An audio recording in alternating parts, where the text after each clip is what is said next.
Hello, my name is Alex Schumacher. I am a freshman nursing student, and I'll be discussing my patient with you today. Patient is a 63-year-old, divorced, retired, Caucasian male. Patient is currently a resident at the Heartland Health Center in Ann Arbor, Michigan. His chief complaint is severely restricted movement in his legs, known as general immobility. Functional assessment and vitals. The immobility in his legs started late in 2013 and steadily deteriorated. Up until 6 months ago, the patient could move with a walker, but has since been bedridden. The current vital signs for the patient are a blood pressure of 106/64, a pulse rate of 62 beats per minute, and 22 respirations per minute with no difficulty. The patient is currently barely able to move around in his own bed, so he cannot perform his daily activities. His legs have severely restricted movement. His upper limbs have nearly complete movement, but because of the bed he is in, full movement is not possible. This inability to walk properly and take care of himself in his home is why he was admitted to Heartland Health Center. Health history. The patient is obese and has been for a large part of his life. Has type 2 diabetes, hypertension, glaucoma, hyperlipidemia, and neuropathy. The patient is currently blind in his left eye and has had surgery on the right eye to stop the glaucoma from causing it to go blind as well. He also has had cataract surgery on both eyes, has had a heart catheterization, and a lengthening of the heel cord on his left leg when he was a child. When patient was born, he had a mild form of cerebral palsy. Patient's legs have vein thrombosis, and patient is now only mildly obese, but for much of his adult life was severely obese. Patient has a history of poor circulation and blood clots in his legs, is up to date on all his vaccines, and has no history of substance abuse. And when asked if he was allergic to any medication, he said no. Patient has no eating disorders and is actually demonstrating great control over his caloric intake, as over the past few years he has lost over 100 pounds in weight. Patient drinks minimum caffeine as it interferes with his sleep. Patient currently suffers from sleep apnea due to obesity. Family history. His family on the mother's side has a history of hypertension and other heart problems associated with hypertension. His brother has type 2 diabetes, and his sister suffers from migraines. Relatives and family include one sister and three brothers, with one of the brothers being deceased. No other information about family history could be achieved, as the patient seemed to not want this line of questioning to continue. Spiritual, psychological, and social assessment. Patient is Protestant and does not attend church anymore due to immobility, but was not heavily affected by the lack of attendance. Patient appears happy and content with his current situation and seems to be usually in a good mood, even though he has complained that he sometimes feels the nursing staff is impatient. He seems to enjoy his roommate's company and appears to have his social needs fulfilled. Review of systems, neurological.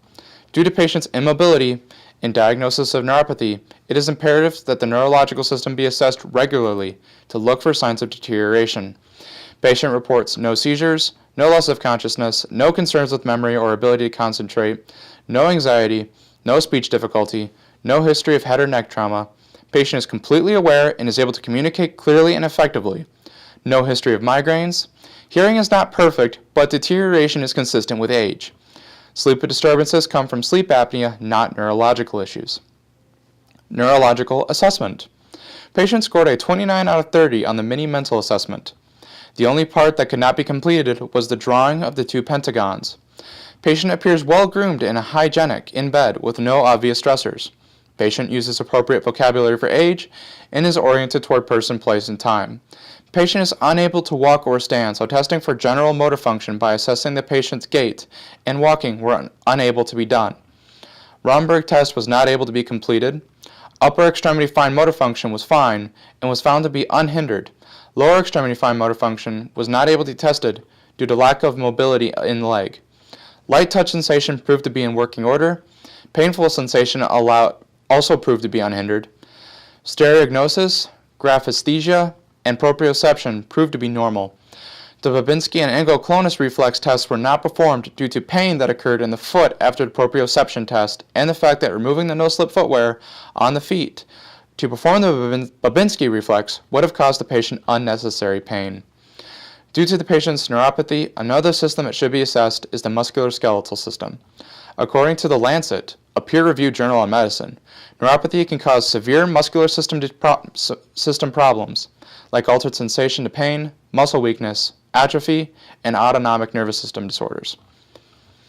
Review of systems, peripheral vascular system. The peripheral vascular system was the other system assessed due to the presence of vein thrombosis, due to immobility, hypertension, and history of poor circulation. The patient rates his current leg pain as a 6 out of 10, with most of it around his knees. The skin was warm, no edema, no tenderness, no varicosities. Color was normal except for below his knee, as it became very dark colored, and was devoid of hair. Patient has a history of blood clots, other than below the knee, and pain in his legs. There were no other complications linked to the peripheral vascular system. The peripheral vascular system assessment. The right temporal pulse was a 3, and the left was a 4. The right carotid pulse and left carotid pulse were both 3s. Both brachial pulses were 2. Both radial pulses were 3. Both popliteal pulses were 1. Both dorsal pedis pulses were 1. But the posterior tibial pulse was not found and was given a grade of D because a Doppler would have been needed to find it. Due to the patient's poor circulation in his extremities, hyperlipidemia, and hypertension, another system that should be assessed is the cardiovascular system. According to an article in the Journal of Cardiovascular Nursing, patients with issues in the peripheral vascular system, quote, are at high risk for cardiovascular disease, morbidity, and mortality resulting from untreated cardiovascular disease risk factors and aggressive atherosclerosis, end quote. The patient is on many medications to deal with the possible complications from his poor circulation and immobility. For his vascular system, he is taking Pradaxa, 150 milligrams by mouth 2 times a day, related to atrial fibrillation, thrombosis, and venous insufficiency. Simvastatin, 20 milligrams by tablet orally taken at bedtime to treat hyperlipidemia. Bumetanide, tablet of 0.5 milligrams taken by mouth 1 time a day for congestive heart failure, which he is not currently experiencing but is at risk for. Digoxin, 0.125 milligram tablet taken by mouth every day related to relaxed atrial fibrillation. Imbudor, 30 milligrams by mouth 1 time a day for angina. Nitrostat, 0.4 milligram tablet sublingually under the tongue every 5 minutes as needed for angina, times 3, if not relieved. He also is taking 2 medications to help manage his diabetes type 2. Glipizide, taken orally by mouth 1 time a day in the form of a 2.5 milligram pill. Metformin HCl, a 500 milligram tablet taken once a day. Due to his immobility and risk of pressure ulcers, patient X has also been prescribed medication to treat his skin. Nystatin, applied to abdominal folds every day and night shift for redness. Ammonium lactate cream, 12%. Apply to skin topically at bedtime for dry skin. The patient is also receiving medications for nausea and constipation. Sina for constipation, as needed every 12 hours, given orally in the form of an 8.6 milligram tablet. Zofran, taken by mouth every 4 hours in the form of a 4 milligram tablet as needed for nausea. Colace, taken orally in the form of a 100 milligram tablet every 12 hours as needed for constipation. Dulcolax, taken in the form of a suppository 10 milligrams rectally as needed for constipation.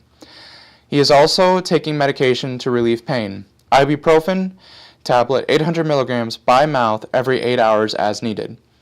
Narco tablet, 5 to 325 milligrams, given 1 tablet by mouth every 4 hours as needed for pain. Due to his old age and neurological problems, he also has medication for his bladder, nervous system, and heartburn. Flomax, 0.4 milligram capsule by mouth at bedtime related to neurogenic bladder. Neurontin, in the form of a 300 milligram capsule taken by mouth 3 times a day related to polyneuropathy. Omeprazole, 40 milligrams delayed release tablet by mouth every morning for GERD. Thank you for your time, and here are my citations.